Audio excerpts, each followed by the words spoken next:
Page 19, very brief look at calculus. We're going to be approximating areas using right endpoints. They sometimes call this numerical analysis. Excuse me. And what it says here is approximate the area underneath. I have y equals x plus 2. I didn't pick anything too harrowing, nothing curvy, straight line.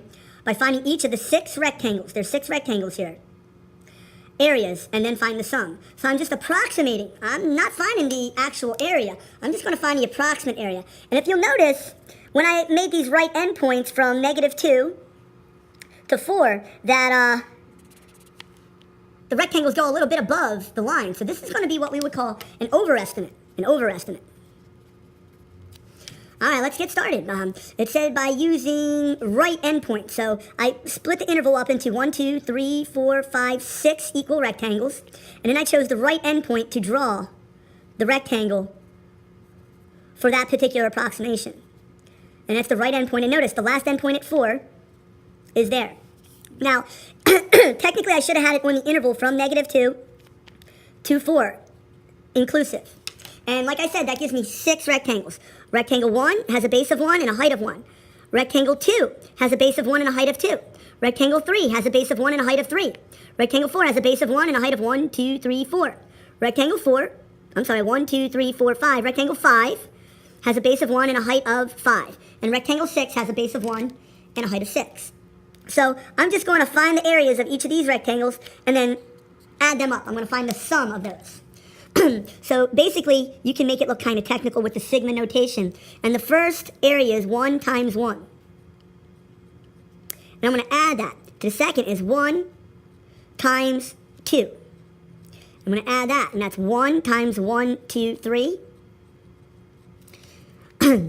1, 2, 3. And the next one is 1 times 1, 2, 3, 4. 1 times 1, 2, 3, 4, 5. And 1 times 6. And I'm going to add those all up, and I'm going to get a total area of 1 plus 2, that's 3. 3 plus 3, that's 6. 6 plus 4 is 10. 10 plus 11, 5 plus 6 is 11. That's going to give me a total area of 21. Total area of 21. Not bad, using right endpoints on the interval from -2 to 4. Now I'm going to use right endpoints. Left endpoints. Over here I used right endpoints. Now I'm going to use left endpoints. And this is kind of, again, strange because it's on the interval from -2 to 4. Notice there's no real height to that rectangle. Now, if my graph was moved up a little bit, there would be a height. But this one has a base of 1 and a height of 0. And I'm going to alternate again so I can see the rectangles alternate. And yes, there are 1, 2, 3, 4, 5, 6 rectangles for this graph also. But notice there's a little gap this time. Over here, there is a little overage. On this particular problem, page 20, there's a gap. So instead of it being an overestimate, this one's going to be an underestimate.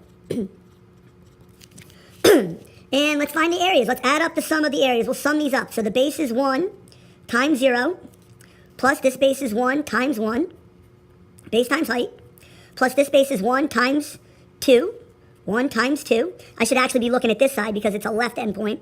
So the next one is going to be a base of 1 and a height of 1, 2, 3. Left endpoint. 1 times 3.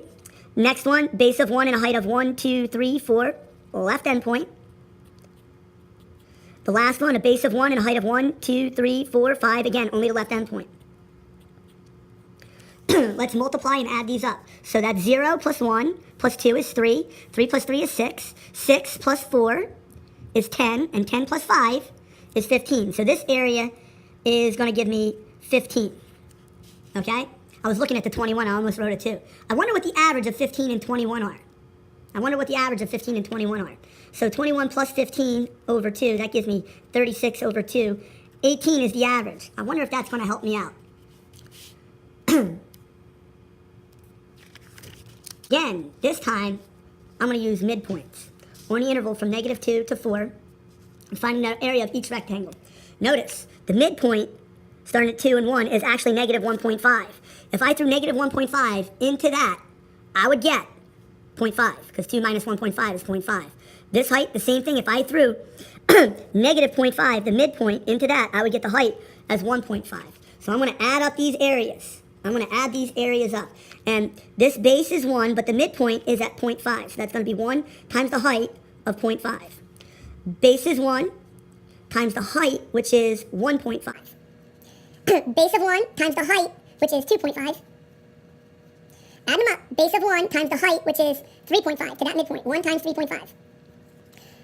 Base of 1 times the height of 4.5. And the last one, base of 1 times the height of 5.5. Because I have all these decimals, I'm just going to use the calculator. 0.5 plus 1.5 plus 2.5 plus 3.5 plus 4.5 plus 5.5. And let's see what that gives me. Notice, the midpoint gives me the average. The midpoint gives me the average. The sum is 18. I'd like to know if that's an accurate approximation. It's probably pretty close. Page 22.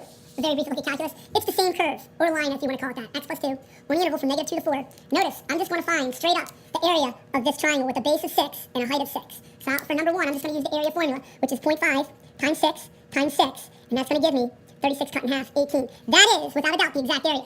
This is an approximate, but it just so happens to be exact. Now I'm going to use the integral. Notice, if I have the integral process, I don't even need a graph. I can just find the area by using the calculus. So the antiderivative of x plus 2 is going to give me x squared. Don't forget you have to divide by that exponent. Plus 2x. I'm dividing by that exponent, but it's over 1. On the closed interval of -2 to 4. So now I'm going to evaluate it on this interval, the antiderivative. So that's going to give me something squared over 2 plus 2 times something minus something squared over 2 plus 2 times something. And what I put in to the first one is the 4. So I place the 4 in there and in there. And when I place in the bottom one, the back one is the -2. So in the back I put a -2 and a -2. And now I'm going to evaluate this. Realize the exact area using geometry is 18. 4 squared is 16. 16 divided by 2 gives me an 8 plus 8 minus this quantity over here. Let's see what that's going to give me. -2 squared will give me 4. 4 divided by 2 is 2. 2 times -2 is -4. 8 plus 8 is 16. 16 minus -2, that's going to equal an exact area using calculus of 18. Exact area, approximate area, overestimate, underestimate. The average of the over and under gave me a very good approximation.